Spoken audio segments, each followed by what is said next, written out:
Welcome to the Berkshires Gone By, history and folklore about the westernmost and most beautiful county in Massachusetts.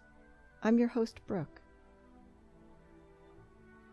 During the Revolutionary War, there were two sides. Those people in New England who wanted to be independent of Old England, and those who remained loyal to the king and their old ancestral home. Those who wanted to stay unified with England were often called Loyalists or Tories. As the years passed and tensions grew from boycotts to protests into scuffles and battles, especially after the Boston Massacre of 1770, the number of patriots, those who wished to part with England, increased, and the number of Tories dwindled, or hid their true opinions. The Berkshires were at the forefront of the revolution against England. This was in part because of its central location, as the hub of a number of cities: Hartford, Albany, Bennington, Boston, Burlington, New York City. Information traveling from one to the next often passed through the Berkshires to get there. The Sheffield Declaration, a document written in the town of Sheffield, and mentioned in more detail in our episode number 6, The Outstanding Mumbet, was written in 1773 and essentially laid out the ideas echoed 3 years later in 1776 by the American Declaration of Independence. In 1774, a boycott of all British goods was begun in Stockbridge. That same year, a mob of Americans forced the British-run court in Great Barrington to close. Pittsfield also demanded that the court and its activities in their city be stopped. As the Patriots grew in number, they also grew in power, and would often gang up and hunt down Tories in an attempt to either change their minds or drive them out. Quite a few of those still loyal to England actually did pack up and move there, but there were other people that could not be convinced to change their mind or leave. One such Tory was Gideon Smith. Gideon was born in Ridgefield, Connecticut, in 1739. During the French and Indian War, he became an officer in the British Army, and because of this position, of which he was very proud, remained loyal to the British, even after the sentiments of most of his fellow Americans had changed. He was the owner of the Gideon Smith Inn, a tavern just over the line from Lenox in Stockbridge, but he lived with his family across town in Lenox, at 406 New Lenox Road, close to the Housatonic River. And it seems that Gideon couldn't keep his opinions to himself, while he worked around his tavern, and his patrons weren't taking it kindly. Gideon had been quite a curmudgeon for a long time, so sympathy was hard to come by. The order of the rest of this story is a little in dispute. Some recollections of it have certain events happening before and after other remembrances of it, but in the end the outcome of the tale is the same. 2 times his customers became so outraged by his brazen declarations of loyalty to the crown that they dragged him outside and threatened to hang him, looping a noose around his neck each time to try to scare some sense into the man. Or sense as far as they saw it. They didn't intend to actually harm Gideon. Those mock executions didn't alter his point of view, though. He became quiet and stopped showing his face around his tavern as often. He was still a Tory, so when in May of 1776, a British soldier by the name of Captain Mackay found himself on the run from the town of Hartford, Connecticut, and fleeing through the Berkshires, Gideon Smith secretly took him in. But the captain didn't make it up to the Berkshires without help. A Pittsfield man, also a Tory, named John Graves, had given him a hand. The captain's stay was short, but the mark it left was lasting, because not much stays secret for long in a small town. and soon there were whispers about a strange man seen sneaking to and from the tavern. Gideon stopped coming to work altogether, leaving the running of the tavern to his employees and his wife. But that wasn't good enough, because hiding at home didn't keep him safe when everyone knew where you lived, that a group of militiamen, patriots, were looking for him. Sheltering the enemy was a crime, and that's just what Gideon had done when he gave the British captain somewhere to hide. Gideon decided to leave his home, and instead set up camp just a little south of his house, in a cave. A stream ran from up high, upon October Mountain, down through the woods, and in front of this cave, supplying him with fresh water. The cave was open at both ends, and just large enough for him to stand up inside. Surely he'd be safe from those looking for him there. But he was lonely, and even if his wife agreed to bring the children along and live with him in the cave, which she wouldn't, who would look after the farm? So instead, every day, she would pass by the cave on the nearby cart road, bringing her children to school and herself to the tavern, where she took care of business, in her husband's absence. She really was a can-do woman, running the farm, the business, taking care of the children, and making sure her husband received meals while he hid in a cave down the street. She'd cart the kids along the road, and her husband would hide along the roadside and watch them go by. The kids didn't even know where their father had gone. Their father requested that they not be told, afraid that the young ones might let the secret slip to a friend. While passing, his wife would drop supplies along the road. Weeks passed by, but they probably felt like forever, before people finally came looking for Gideon. His wife feigned ignorance, and his children really didn't know anything. So they went out to search the fields and barns of his farm. It so happened that on this day, Gideon had made the mistake of sneaking back home to check on the welfare of his farm animals. The searching mob heard an interesting noise while inside the barn. Interesting because all the animals were outside at that moment. They retreated from the building, surrounded it, and ordered him out, or they'd go back inside with his end in mind. Gideon peered outside and saw there a man by the name of Linus Parker. Linus was renowned for his inability to miss the center of a target, and there in his hands he held his trusty rifle. Gideon knew he didn't stand a chance against them, especially not with Linus there. So he came out with his hands in the air. Gideon Smith had broken the law. He'd harbored the enemy. The group of out-of-town militiamen tried to cart him off, but they didn't get the chance to take him very far. It was hard for anything to happen in the Berkshires, at that time, to happen without the knowledge and participation of the locals. So there they were, for his laughably brief and unofficial trial.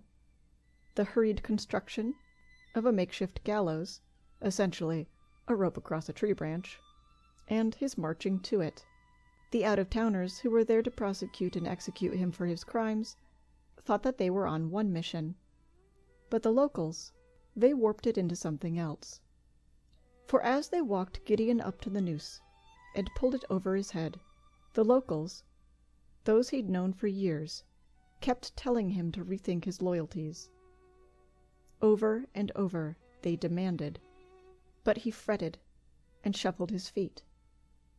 So they let him hang against his own weight, not dropping to his death, not all at once, not at the out-of-towners' doing, but at that of the locals. His weight was allowed to rest for too long on his neck. Gideon nearly strangled, and the locals quickly cut him down, realizing they'd taken things too far. Those locals meant what they said. They needed him to change his mind, to change his loyalties. Unlike the out-of-towners, though, they never intended to kill him. After all, he was a Berkshirite. So they laid him down and shook him until he awoke, fed him rum, and sat him back up.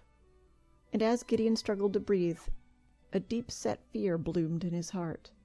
They asked him again, "Will you change your mind?" and he coughed and nodded, and said that he would swear his allegiance to the Revolution. A cheer went up from the crowd, who hoisted him upon shoulders, and carried him off to the tavern. There he was given a stiff drink, and he toasted to George Washington's health.